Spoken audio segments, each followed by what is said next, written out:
of Kostanay Regional University of Psychology Department in Kazakhstan. Actually, I work in Kazakhstan, but I study in Russia.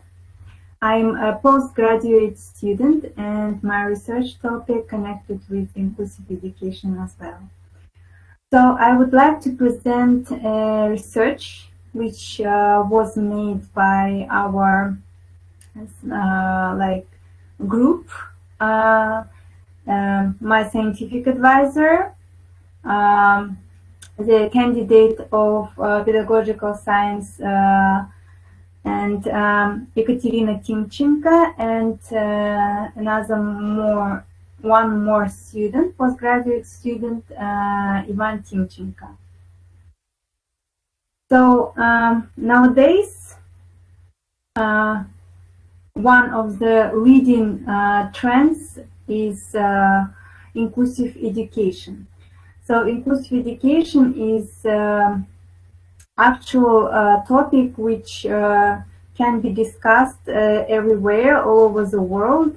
And actually nowadays, if there are some countries where inclusive education well developed, but at the same time there are some countries where inclusive education is still remaining the same as it was long time ago, and unfortunately it's very sad. And currently researchers from Russia and Kazakhstan, we are trying to cooperate in order to make some real implementation into educational system which can be successfully have some results and actually work.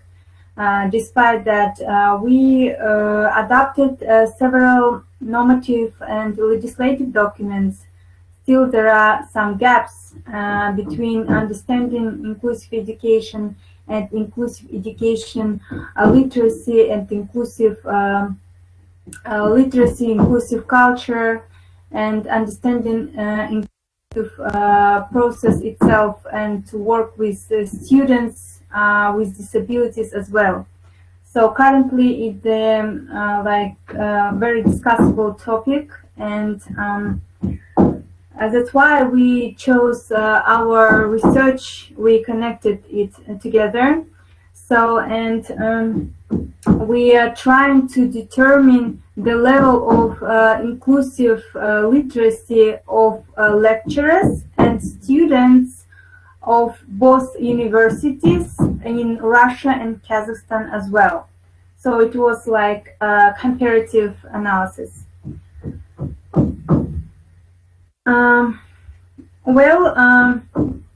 As I already mentioned, the purpose of our research was to determine the level of inclusive literacy of university lecturers, to develop recommendations for inclusive literacy formation in the context of implementing strategies for self-education and organized professional development. And we'll analyze the state of inclusive literacy of university teachers in Russia and Kazakhstan. I'm so sorry. My neighbors are doing some repairment in the flat, so you can hear. I'm so sorry.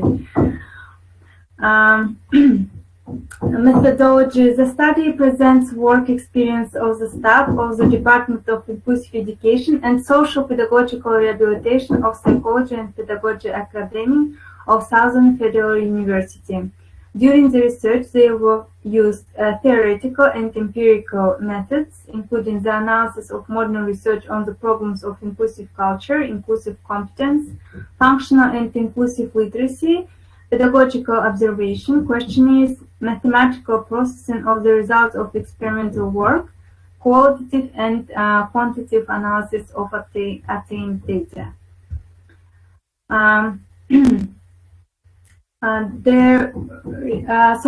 According to our objective of our research, we determined the level of the inclusive literacy.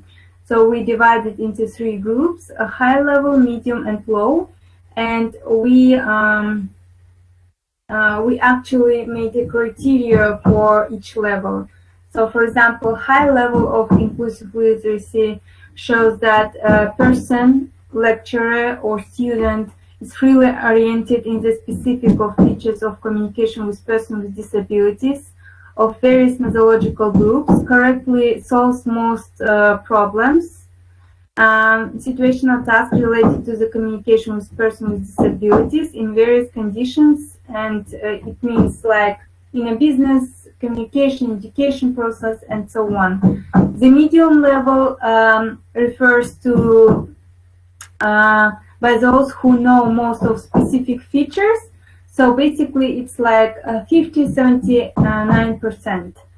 And the low level of inclusive literacy, characterized by particular awareness of specific features of communication with persons with disabilities of various methodological groups, and the correct solution of less than 50%.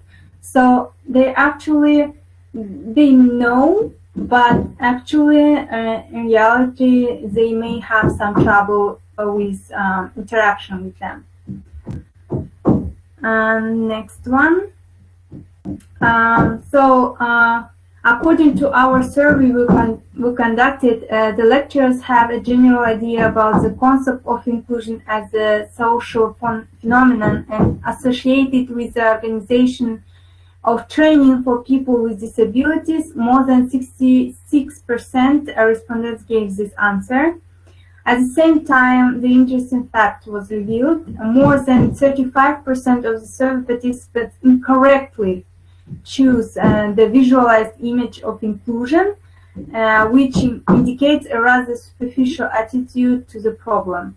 And according to 53.3% of the respondents, the educational sphere is a priority for the implementation and replication of inclusive projects and practices. The survey showed that 43.7% of respondents from time to time experience some difficulties in establishing interaction. A small part of survey participants, just over 3%, said that they experience such difficulties quite often. More than 80% of respondents believe that it's important for every modern person to know more about the peculiarities of interaction with people with disabilities.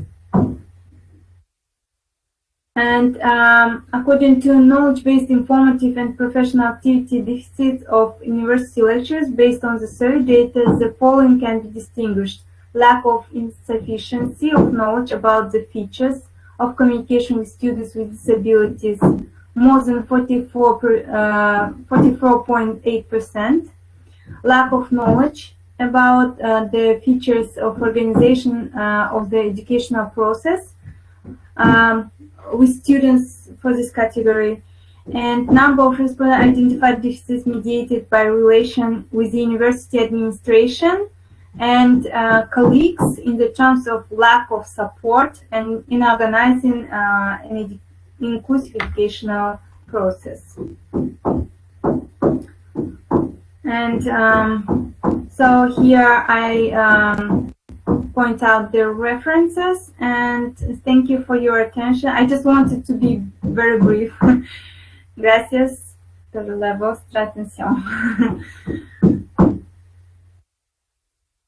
Hi, Aina. Thank you so much for your presentation. A very actual topic that everybody, I suppose, has come across and talking about it. I'll just check if anybody has any question. In the meantime, I would like to ask you, did you have any qualitative data, and did anything come up, any explanations or anything related to the answers that you've got from the survey? Well, actually, we are going to continue our research in the autumn. So actually, we conducted our research during the springtime, and we are going to continue doing our research further. So let's see how it will come. Okay, yeah. And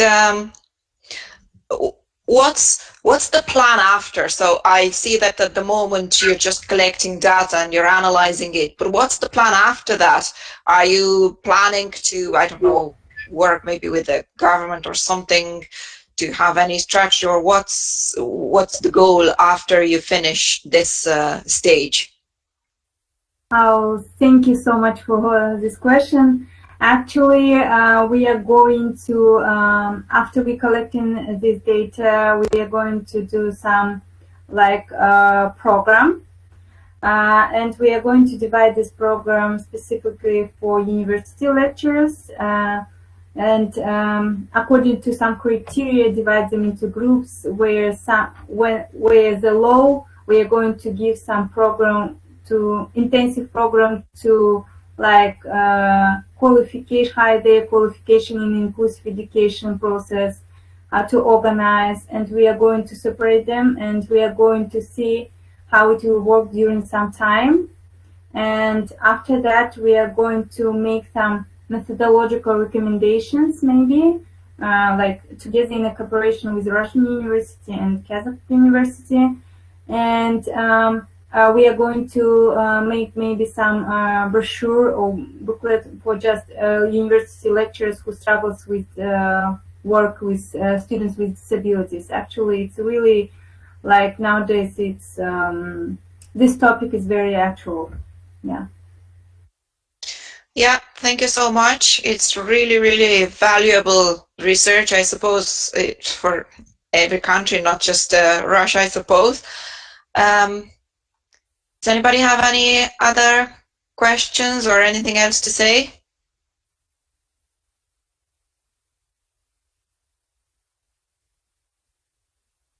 Okay.